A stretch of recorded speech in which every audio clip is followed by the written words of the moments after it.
ನಮಸ್ಕಾರ. ನೀವೇನಾದರೂ ನಮ್ಮ ಥರನೇ ಆಥೆಂಟಿಕ್ ಸೌತ್ ಇಂಡಿಯನ್ ಸ್ಟೈಲ್ ಊಟನ ಮಿಸ್ ಮಾಡ್ತಾ ಇದ್ದೀರಾ? ಹಾಗಿದ್ರೆ ನಿಮಗೊಂದು ಗುಡ್ ನ್ಯೂಸ್. ನಾನು ನನ್ನ ಫ್ರೆಂಡ್ ಹೋಗಿದ್ವಿ ಬೆಡಾಕ್ ನಾರ್ತಲ್ಲಿರೋ ಶ್ರೀ ಲಕ್ಷ್ಮೀನಾರಾಯಣ ರೆಸ್ಟೋರೆಂಟ್ಗೆ. ಇಲ್ಲಿ ಸೌತ್ ಇಂಡಿಯನ್ ಜೊತೆಗೆ ನಾರ್ತ್ ಇಂಡಿಯನ್ ವೆರೈಟಿ ಕೂಡ ಸಿಗ್ತದೆ. ನಾವು ಬ್ರೇಕ್ಫಾಸ್ಟ್ ವೆರೈಟಿಯಲ್ಲಿ ಒಂದೊಳ್ಳೆ ಗರಿ ಗರಿ ಮಸಾಲೆ ದೋಸೆ ಜೊತೆಗೆ ಒಂದು ವಡೆ, ಖಾರ ಪೊಂಗಲ್, ವೆಜಿಟೇಬಲ್ ಉಪ್ಪಿಟ್ಟು ತಿಂದ್ವಿ.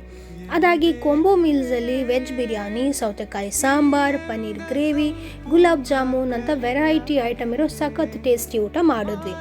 ಆಮೇಲೆ ಇಲ್ಲಿನ ಅಡುಗೆ ಭಟ್ರನ್ನ ಮಾತಾಡಿಸ್ಕೊಂಡು ಅವರು ನಮ್ಮ ಕರಾವಳಿ ಕಡೆಯವರು ಅಂತ ಕೇಳಿ ತುಂಬಾ ಖುಷಿ ಪಟ್ವಿ. ಅಂದಹಾಗೆ ಇವರು ಕೇಟ್ರಿಂಗ್ ಆರ್ಡರ್ಸ್ ಕೂಡ ತಗೋತಾರೆ. ಆನ್ಲೈನ್ ಫುಡ್ ಡೆಲಿವರಿ ಆಪ್ಷನ್ ಕೂಡ ಇದೆ. ನಿಮಗೂ ಒಂದೊಳ್ಳೆ ವೆಜ್ ಊಟ ಮಾಡಬೇಕು ಅಂತ ಅನಿಸಿದ್ರೆ ಈಗಲೇ ಈ ವಿಡಿಯೋನ ಸೇವ್ ಮಾಡಿ ನಿಮ್ಮ ಫ್ಯಾಮಿಲಿ ಆ್ಯಂಡ್ ಫ್ರೆಂಡ್ಸ್ ಜೊತೆ ಶೇರ್ ಮಾಡಿ. ಹಾಗೆ ವೀಕೆಂಡಲ್ಲಿ ಒಂದೊಳ್ಳೆ ಊಟ ಖಂಡಿತ ಇಲ್ಲಿ ಟ್ರೈ ಮಾಡೋದು ಮಾತ್ರ ಮರಿಬೇಡಿ.